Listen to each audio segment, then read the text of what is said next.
Students, आज हम बात करेंगे सॉलिड, लिक्विड, गैस और लिक्विड क्रिस्टल में डिफरेंस की।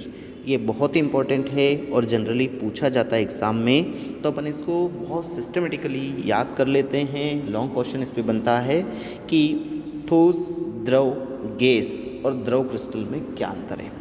ठोस, द्रव, गैस आपके लिए कॉमन है, लेकिन या वेल नोन है। अभी जो नया आपके लिए इंट्रोड्यूस हुआ है वो है लिक्विड क्रिस्टल।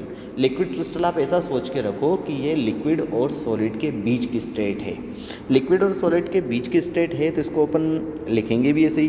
तो अपन एक कॉलम बना लेते हैं और ये टेबल फॉर्म में अपन इसको सॉल्व करते हैं। एक में प्रॉपर्टी लिख लेते हैं, सॉलिड, लिक्विड, गैस और लिक्विड क्रिस्टल लिख लेते हैं।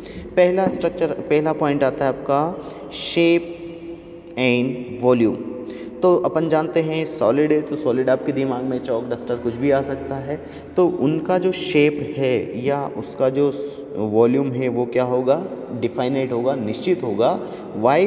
बिकॉज उसके जो मॉलिक्यूल्स हैं उनके बीच में स्ट्रॉन्ग अट्रैक्शन फोर्स होता है। अट्रैक्शन फोर्स होने की वजह से उनमें बहुत कम मोशन होता है या वो वहीं रहते हैं, तो उनका वॉल्यूम और उनका साइज़ दोनों फिक्स होता है। लिक्विड में अपन ले लेते हैं, मान लो वाटर है, तो वाटर का जो शेप है वो डिफाइनाइट नहीं है। जिसमें भी अपन लेंगे वेसल में, जिस भी बर्तन में अपन लेंगे उसके जैसा हो जाता है, लेकिन उसका वॉल्यूम तो निश्चित ही रहता है। और इनमें अगर अपन अट्रैक्शन की बात करते हैं तो ठोस से थोड़े से कम होते हैं। बात करते हैं अपन गैस की, तो गैस का न तो शेप निश्चित है न इसका वॉल्यूम निश्चित है।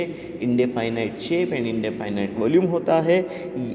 क्यों होता है? क्योंकि इनके मॉलिक्यूल्स के बीच में बहुत कम अट्रैक्शन होता है। और अगर बहुत कम अट्रैक्शन है तो इनका ना तो कोई रेगुलर शेप होगा, ना कोई इनका वॉल्यूम होगा। जो भी वॉल्यूम में जहाँ इसको रखेंगे उस पूरे को ऑक्यूपाई करने की कोशिश करते हैं। लिक्विड क्रिस्टल में मॉलिक्यूलर मोबिलिटी होती है, आणविक गतिशीलता होती है। बात करते हैं अपन कंप्रेसिबिलिटी की।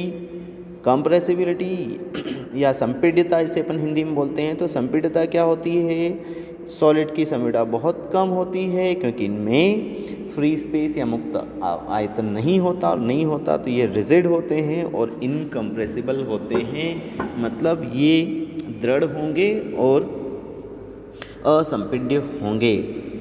अब यहाँ पर लिक्विड में देखते हैं तो इसमें मोर फ्री स्पेस होगा देन सॉलिड। तो यहाँ पर जो आयतन है वो क्या होगा, थोड़ा मुक्त आयतन ज़्यादा होगा, इस वजह से कंप्रेसिबल होते हैं। गैस सबसे ज़्यादा कंप्रेसिबल है या सबसे ज़्यादा संपीड्य होने लगती है, पास आते हैं, क्योंकि अणुओं के बीच में दूरी ज़्यादा है, वो पास आ सकती है।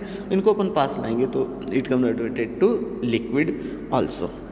जबकि लिक्विड क्रिस्टल में सरफेस टेंशन होती है या पृष्ठ तनाव होता है। पृष्ठ तनाव क्या होता है? पृष्ठ के जो मॉलिक्यूल हैं वो हमेशा तनाव में रहते हैं, इसकी वजह से अंदर की ओर खींचे रहते हैं, और वो अपन ने साइज में भी देखा हुआ है। बात करते हैं अपन डिफ्यूजन की, विसरण की। तो इनमें किसी ठोस में किसी तरह का विसरण नहीं होता। इनमें लिक्विड में थोड़ा विसरण होता है या गैस से कम विसरण होता है। सबसे ज़्यादा विसरण होता है गैस। गैस की एक बहुत प्रॉपर्टी है, मोस्ट होता है, सबसे ज़्यादा होता है विसरण गैस में। और जबकि लिक्विड क्रिस्टल शो करते हैं विस्कोसिटी, शांता या द्रवों को बहने से रोकने का गुण, जो अपन प्रैक्टिकल में भी देखेंगे। बात करते हैं अपन फ्लूइडिटी की, बहने के गुण की। तो ठोस में नहीं बहते, द्रव बहते हैं बट हायर टू लोअर। द्रव हमेशा बहेगा, लेकिन कहाँ से बहेगा? जहाँ उच्च से कहाँ जाएगा? निम्न की ओर। आप ऐसा नहीं कह सकते कि कोई लोअर सरफेस है उससे ऊपर सरफेस में लिक्विड चढ़े, नहीं, ऐसा नहीं होता। ये कहाँ जाएंगे? ऊपर से नीचे की ओर। लेकिन गैस है तो गैस तो सभी दिशाओं में जाएगी, चाहे नीचे रखोगे तो ऊपर जाएगी, ऊपर रखोगे तो नीचे आएगी, वो सब दिशाओं में जाती है। लेकिन लिक्विड क्रिस्टल की फ्लूइडिटी नहीं होती। बात करते हैं अपन टेम्परेचर इफेक्ट की। अगर अपन ठोस में तापमान लगाएंगे तो ये मेल्टिंग पॉइंट तक पहुँचेगा, तो मेल्टिंग पॉइंट से ये ठोस द्रव में बदल जाते हैं।